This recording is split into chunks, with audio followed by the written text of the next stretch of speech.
새로움이라는 단어는 사람들을 설레게 하죠. 새로운 차, 새 출발, 새 집, 새 가전제품, 새 냉장고, 새 신발, 새 옷, 이런 것들은 마음을 설레게 합니다. 그러나 새로운 것을 막상 갖게 되면 깨닫는 것이 뭐냐면 그 새로운 거에 적응해야 한다는 거예요. 새로운 차를 사면 요즘에 새로운 차들은 참 기능이 많아요. 그래서 이거 뭐야 이렇게 뭐 터치 스크린으로 바뀌기도 하고 그러면서 새로운 기능들을 익혀야 하기도 하고요.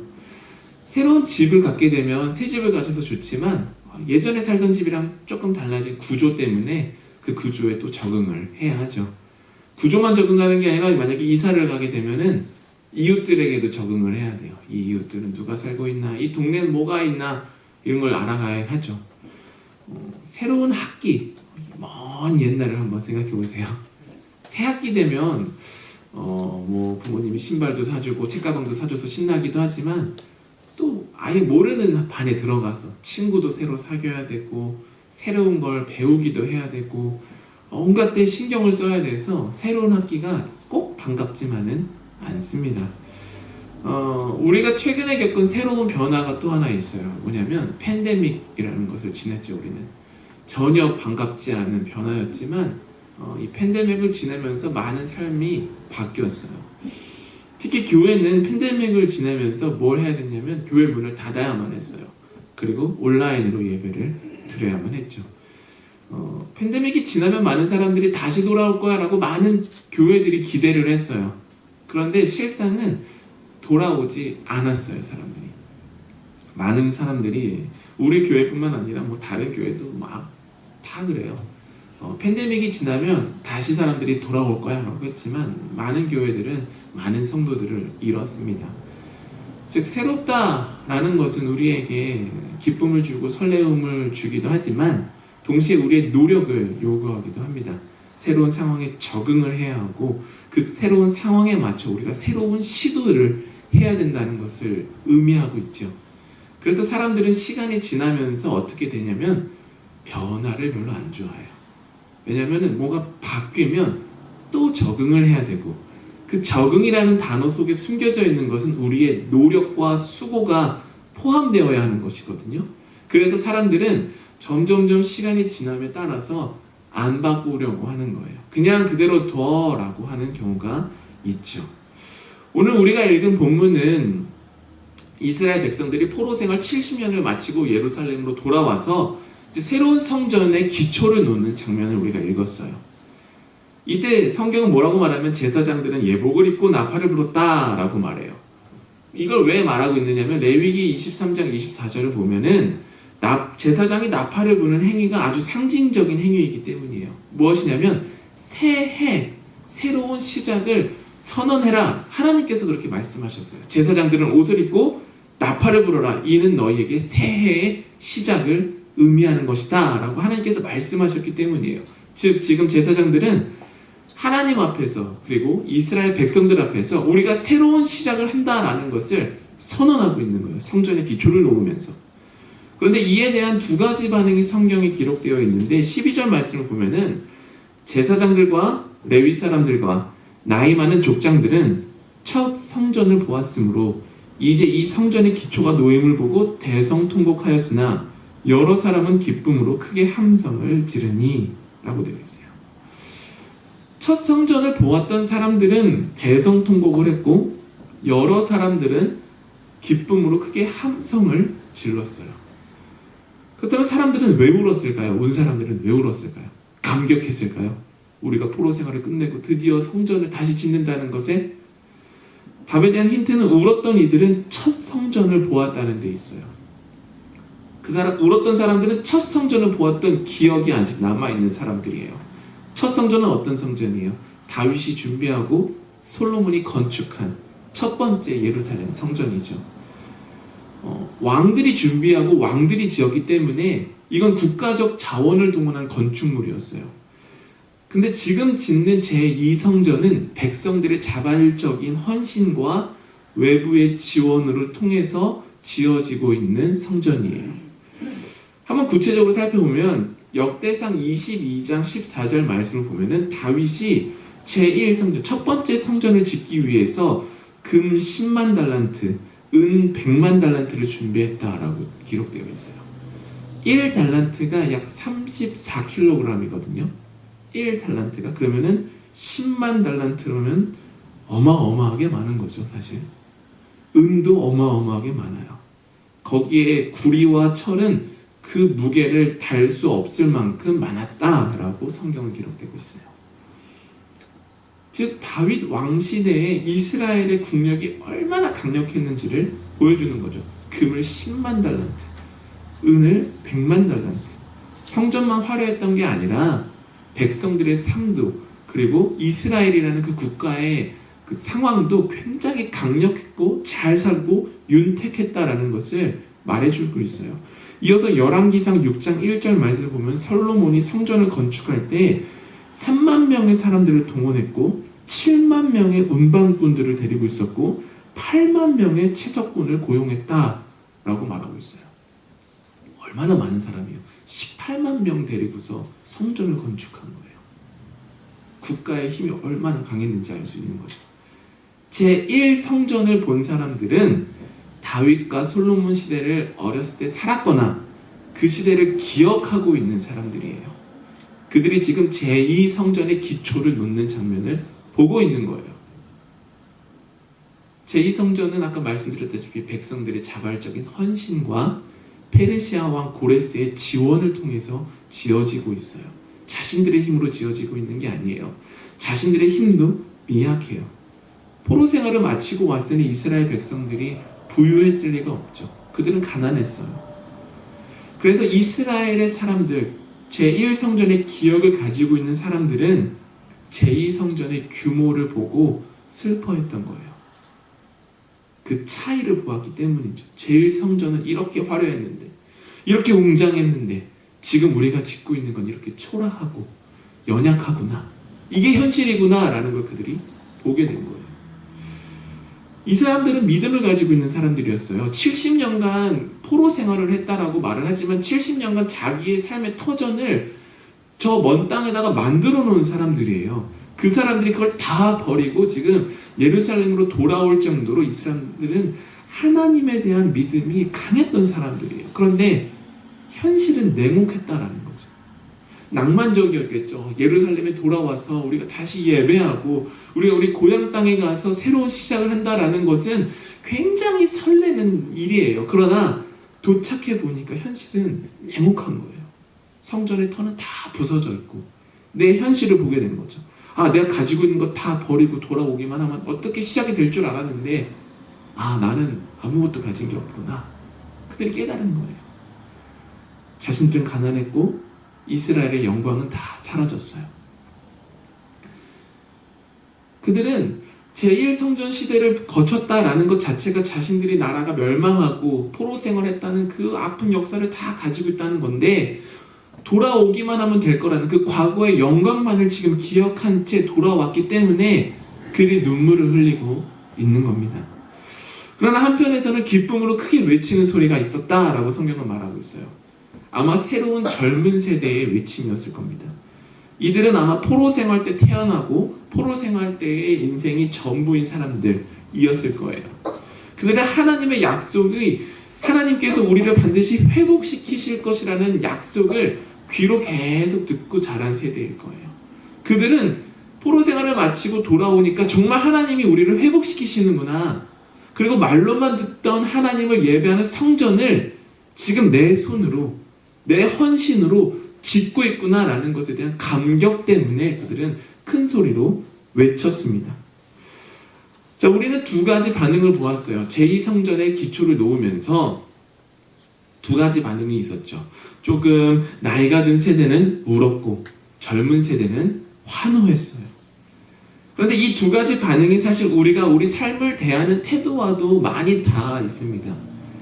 먼저 교회를 한번 생각을 해보세요. 우리 교회를 한번 생각해보세요, 여러분. 우리 교회, 우리 남부뉴저지 감리교회. 제가 여기에 파송받기 전을 한번 떠올려 보세요. 팬데믹 전을 한번 떠올려 보세요. 우리 교회의 인원도 시설도 지금과는 달랐죠. 아닌가요? 저는 알고 있는데 왜 여러분은 모르고 있다는 표정을 제가 어떻게 알았을까요? 이 사실을 저도 누군가로부터 들었는데 분명히 확실한 건 무엇이냐면 여기 앉아있는 여러분들은 우리 교회에 좋았던 과거의 역사가 눈을 감으면 눈에 선한 분들이 분명히 계실 거예요. 그리고 주변을 돌아보면서 마음 아파하실 분도 분명히 있으리라 짐작이 됩니다. 그런데 교회만 그런 건 아니에요. 나이가 들어가면서 우리가 어떤 이야기를 종종 하느냐면 옛날이 더 좋았는데 라는 말을 할 때가 종종 있어요. 그러나 과거를 이상화시키고 현재를 악마화하고 미래를 두려워하는 것은 아주 강력한 유혹이에요. 이 유혹에 빠지는 순간 우리의 발걸음은 앞을 향해 나아갈 수가 없어요. 한 걸음도 앞을 향해 못 나가요. 제자리에 멈추게 되어 있습니다. 어떤 사람들은 이렇게 이야기해요. 옛날엔 음식 맛이 더 좋았는데, 옛날엔 양이 더 푸짐했는데, 옛날에 교회들이 얼마나 사람들이 북적거렸는데, 옛날에 정치인들은 청렴했어, 헌신적이었지. 지금 정치는 영 아니야. 사람들은 친절했는데 요즘 사람들은 좀 이렇게 차가워. 좀 상스러운 소리 하면 싸가지가 없어. 이렇게 말할 수도 있죠. 옛날이 더 좋았어. 이렇게 말하는 사람들 분명히 있습니다. 저도 알아요. 과거에서 배울 게 분명히 있지요. 그러나 그것들은 일부이고요. 좋았다라고 회자되는 기억들은 사실 파편적인 기억의 조각일 뿐이에요. 여러분의 삶에 대한 생각도 마찬가지예요. 내가 젊을 때가 좋았지, 젊을 때가 좋았지 할 수 있어요. 그러나 우리가 있는 것은 무엇이냐면 우리가 젊었을 때 얼마나 많은 실수를 했는지 그거는 생각하지 않아요. 내가 했던 잘못들, 실수들은 다 잃어버리고 좋았었을 그 몇 번의 때 그거를 기억하고 붙잡으면서 옛날이 좋았어 라고 말하는 사람들이 왕왕 있습니다. 옛날이 어땠는지에 대한 기억들은요, 사실 굉장히 주관적인 기억이고 굉장히 선택적으로 우리가 선택한 기억들이에요. 내가 기억하고 싶은 것만 기억하는 거예요. 그래서 그 과거의 수많은 날들 중에 몇몇 사건들만 우리는 기억하잖아요. 그렇죠? 그러나 그 몇몇 사건들, 몇몇 기억들에 사로잡히면 우리는 하나님께서 지금 우리와 함께 하시고자 하는 일, 하나님이 우리와 함께 내일, 그 다음 미래에 하시고자 하는 일을 보지 못하게 돼요. 과거만 자꾸 보게 되니까. 전도서 7장 10절 말씀이 이렇게 되어 있어요. 옛날이 오늘보다 나은 것이 어찌미냐 하지 말라. 이렇게 묻는 것은 지혜가 아니니라. 옛날이 오늘보다 더 나은 것이 어찌미냐, 이것을 요즘 말로 하면 옛날이 더 좋았어 이거예요. 그런데 성경은 뭐라고 말하고 있느냐면 그렇게 말하지 말라. 그것은 지혜로운 말이 아니라는 거예요. 과거가 더 좋았다고 그 자리에 멈추기보다는 현재 우리의 삶에 더 집중하고 지금 우리가 함께 모여서 예배할 수 있다는 사실에 기뻐할 수 있어야 합니다. 아멘. 자, 다시 성경으로 돌아와서 에스라 시대의 성전은 백성들이 가지고 온 예물을 통해서 건축되었어요. 당연히 국가적 사업으로 진행되었던 다윗과 솔로몬 시대에 비교하면 초라하고 보잘것없겠죠. 그래서 노인들은 울었어요. 그러나 이 차이 속에서 하나님의 일하심을 우리는 볼 수 있어야 합니다. 솔로몬 시대에는 하나님께서 무엇을 하셨냐면요, 성전을 통해서 하나님의 영광을 드러내셨어요. 그러나 에스라 시대에는 하나님께서 내가 내 성전을 회복할 것이다, 너희들을 회복할 것이다 라는 그 약속을 지금 지키시는 모습을 볼 수 있어야 합니다. 생각을 해보세요. 이 사람들이 어떻게 포로 생활 70년 하고 다 버리고 돌아왔는데 성전을 지을 수 있었겠어요? 어디서 금이 났고 어디서 은이 났고 어디서 그들의 자원들이 났었겠어요? 하나님께서는 하나님이 하신 그 회복의 약속을 이루실 만큼 이스라엘 백성들에게 금을 주시고 은을 주시고 자원들을 주셨어요. 그리고 이스라엘 백성들은 하나님의 약속을 믿고 그 자원들로 성전을 짓고 있는 거예요. 옛날을 볼 것인가? 현재를 볼 것인가? 지나간 하나님의 영광만 바라보고 그것만 붙들고 살 것인가? 아니면 지금 나와 함께 일하고 계시는 하나님을 볼 것인가? 이것은 우리의 믿음의 결단에 닿아 있는 것이죠. 화려하지 않아도 하나님의 성전은 하나님의 성전이에요. 그리고 그 하나님의 성전의 핵심은 하나님의 임재와 하나님을 향한 우리의 믿음이에요. 그런데 하나님께서는 그 하나님의 이름을 부르는 자들을 절대로 외면하지 않으신다라고 했어요. 그러기에 하나님의 임재는 언제나 우리를 향해 있어요. 중요한 건 무엇이에요? 하나님을 향한 우리의 믿음이에요. 하나님을 향한 우리의 믿음만 있으면 성전의 규모나 사람들의 수는 중요하지 않아요. 하나님을 향한 우리의 믿음만 있으면 우리가 예배하는 그곳이 성전이 되는 것임을 믿으시길 바랍니다. 과거의 모습이 어땠는지 중요하지 않아요. 오늘 우리가 하나님께 올려드리는 믿음의 고백이 가장 중요합니다. 우리가 모여서 예배하고 있는데 계속해서 옆을 보고 주변 상황을 보면서 옛날엔 이러지 않았는데 언제 다시 옛날로 돌아가나 이 생각을 하면 우리가 과연 하나님께 진정한 믿음의 고백을 올려드리고 있는 것일까요? 아니면 불평과 원망을 올려드리고 있는 것일까요? 우리는 한번 생각을 해봐야 돼요. 예배뿐만이 아니에요. 우리의 삶도 똑같습니다. 하나님께서는 우리를 향한 은혜를 우리의 재정적 상태나 우리의 건강이나 우리의 외모를 보고 결정하지 않으세요. 하나님은 늘 동일한 사랑과 은혜를 우리에게 베푸시는 분입니다. 그러니 우리의 삶을 놓고 과거만 회상할 필요 없습니다.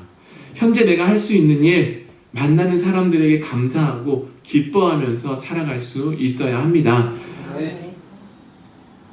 과거로 돌아가고자 하는 마음, 과거에 살고자 하는 유혹과 과감히 싸워 이기시길 바랍니다. 사랑하는 여러분, 아마 저보다 여기 앉아있는 여러분들이 삶의 많은 변화들을 경험하셨을 거예요. 교회의 변화도 많이 경험하셨을 것이고 인생에서도 많은 변화들을 경험하셨을 겁니다. 변화 안에는 반드시 좋은 것과 나쁜 것이 있어요. 주변을 한번 살펴보세요, 여러분. 옆을 한번 보세요. 빈 의자가 보이시죠? 그러나 우리와 함께 앉아있는 옆에 사람도 분명히 존재합니다. 무엇을 볼 것인지는 우리의 결단에 달려있어요. 빈 의자 보면서 한숨 쉬고 원망할 것인지 아니면 나와 함께 예배할 수 있는 사람이 있음에 감사할 것인지는 우리의 믿음의 결단에 달려 있습니다. 사람들이 팬데믹을 떠나면서 많은 사람들이 떠나간 것을 원망하고 후회하기도 해요. 그리고 우리가 그 아픈 과거를 겪으면서 그 상처가 있었지 라는 것에만 계속 붙잡혀 있는 사람들도 있어요. 그러나 그것을 겪었기 때문에 우리가 성숙되어진 것도 있고, 팬데믹을 겪으면서 많은 교회들은 온라인 예배가 어떻게 진행되는지, 이 온라인 세계를 통하여서 많은 사람들에게 어떻게 메시지를 전달할 수 있는지를 알게 되었어요. 제가 유튜브 채널에 설교를 영상을 편집해서 올리죠. 매일매일 올려요. 매주 올리죠. 저희 예배 인원이 이 정도 되잖아요. 그러나 재밌는 건 유튜브로 보는 사람이 더 많아요. 뭐 그분들이 예배를 다 봤는지 아닌지 저는 알 수는 없어요. 그러나 뷰가 나오잖아요. 얼마나 봤는지. 많은 건요 100번도 넘게 봤어요. 놀라운 거죠. 감사한 거죠. 우리는 새로운 변화를 겪으면서 좋은 것도 볼 수 있고 나쁜 것도 볼 수 있지만, 바라기는 좋은 면을 보시고 미래를 보시면서 우리가 미래에 하나님께서는 이 변화를 통하여서 우리 교회를 통하여서 나를 통하여서 내 삶을 통하여서 어떻게 일하실까를 기대하시길 바랍니다. 우리는 과거로 절대로 돌아갈 수 없어요. 그러기에 현재 우리와 함께 하시며 함께 새로운 일을 써나가실 하나님을 믿으시길 바랍니다. 여러분들은 삶에서 어떤 변화를 겪고 계신가요? 가정 또는 교회 개인적 삶을 생각하며 예전이 더 나았다라는 생각이 문득 들 수 있어요. 그걸 막을 수는 없어요. 그러나 그 생각이 들 때에 이 짧은 말들을 기억하시길 바랍니다. 제가 한번 읽으면 따라서 읽어주세요. 하나님은 선하시고 그 인자하심이 영원하다. 길게 볼게요. 하나님은 선하시고 그 인자하심이 영원하다. 다음 읽어볼게요. 하나님, 제 마음도 가끔 폐허 같을 때가 있습니다. 그 위에 새 역사를 써 내려가 주옵소서.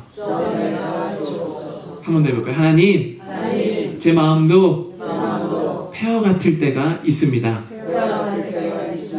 그 위에 새 역사를 써 내려가 주옵소서. 이렇게 기도해 보세요. 길지 않죠? 하나님은 선하시고 그 인자하심이 영원합니다. 제 마음이 폐허 같을 때 하나님께서 새 역사를 써주시옵소서. 긴 기도문이 아니죠. 요렇게 짧은 기도문을 가지고 자꾸만 내 마음이 헛헛하고 공허하고 자꾸만 아무것도 아닌 것 같을 때 기도해 보세요. 그럴 때 화려하지 않아도 하나님께서는 분명히 약속을 지키시고 우리 삶에서 새로운 일을 시작하실 것입니다. 함께 기도하겠습니다.